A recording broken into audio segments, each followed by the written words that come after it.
History is filled with fascinating stories, but few capture the imagination quite like that of the Knights Templar.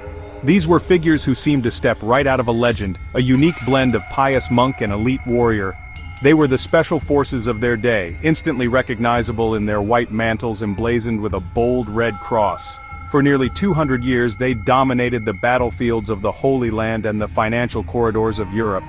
Their story is a dramatic saga of faith, power, and wealth which ultimately led to a brutal and sudden end. The mystery that surrounds them has only grown, turning historical figures into the subjects of enduring conspiracy theories and treasure hunts. When we think of knights, we often picture chivalrous figures in shining armor, but the Templars were something entirely different. They were a religious order, bound by vows of poverty, chastity, and obedience. To understand the Templars, we must travel back to the early 12th century, to the aftermath of the First Crusade. In the year 1099, European knights had successfully captured Jerusalem, establishing a set of Christian territories known as the Crusader states. Pilgrims who had traveled thousands of miles from Europe were frequently attacked by bandits and remnants of defeated armies. Many never reached their sacred destinations, their dreams ending in robbery or death. It was in this chaotic environment that a French knight named Hugues de Payens stepped forward with a radical idea. Around the year 1119, he and 8 other knights approached Baldwin II, the king of Jerusalem, with a proposal. They offered to form a new kind of monastic order, one dedicated to protecting these vulnerable pilgrims.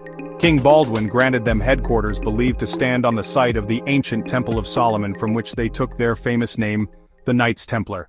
With papal blessing and powerful marketing, the Knights Templar quickly transformed into the elite fighting force of the Crusader states. They became the first to charge into battle and the last to retreat. Their discipline, training, and unwavering courage were legendary. When a Templar detachment arrived on a battlefield, it was a significant morale boost.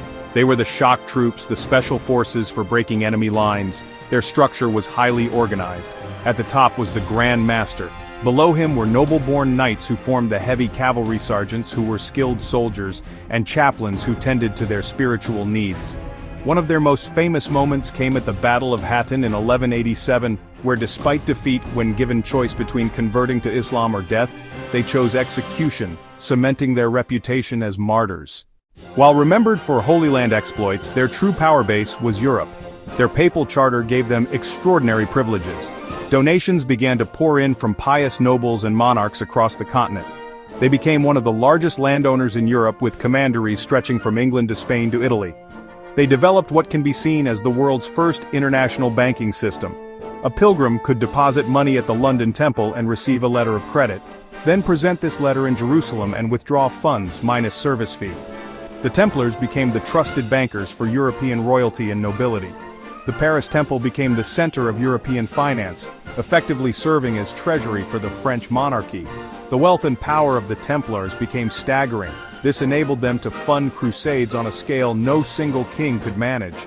On the other hand, it created jealousy and suspicion. Kings who owed them vast sums began to see them as an arrogant state within a state, richer and more powerful than they were. By the end of the 13th century, the world that created the Knights Templar was changing dramatically.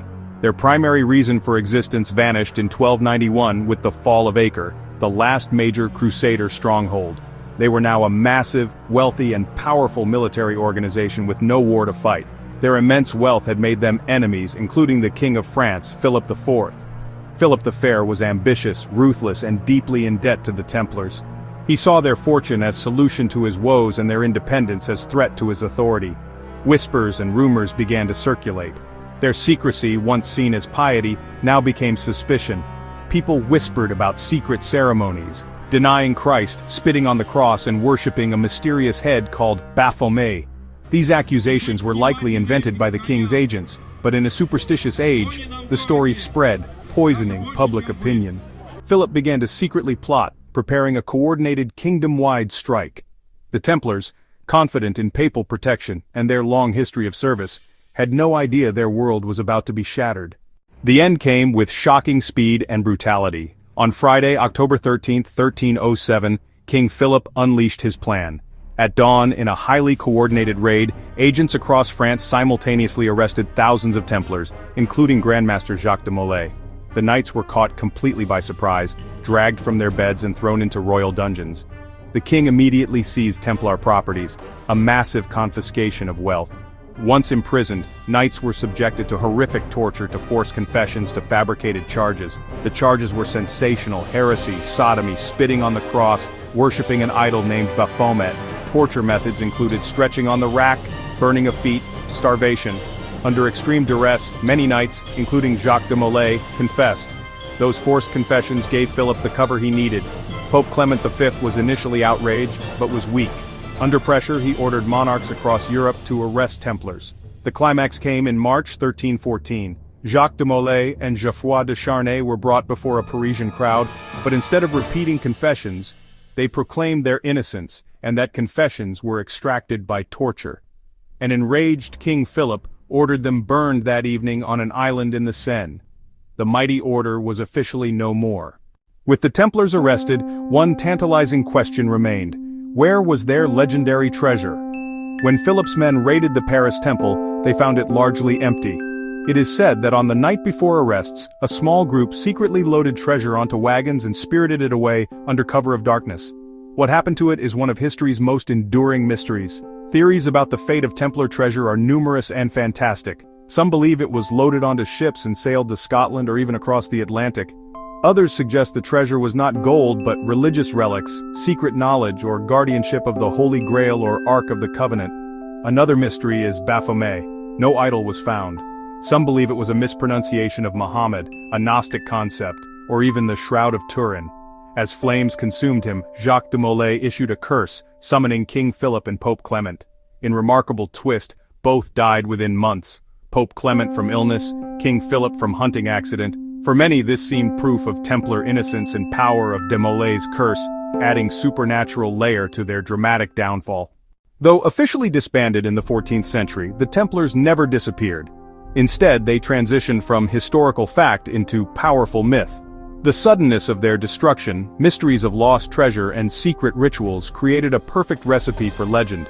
Various groups and secret societies, most notably the Freemasons, adopted Templar symbols, rituals, and titles. Today, the Knights Templar are more famous than ever. The Da Vinci Code, Indiana Jones, Assassin's Creed depict them as shadowy guardians of ancient secrets, keepers of the Holy Grail, masterminds behind global conspiracies. This fascination stems from archetypes they represent: righteous warrior, pious monk, secretive banker, tragic victim of tyranny. As we stand here in 2025, separating fact from fiction only makes their real story more impressive. They were pioneers of international finance, an elite fighting force that dominated Crusade battlefields, a powerful religious institution answering only to the Pope. Their rise was spectacular, their fall swift and tragic. While Holy Grail and vast conspiracies might belong to fiction, the true history of the Knights Templar is a gripping saga of faith, power, and betrayal that needs no embellishment to capture our imagination.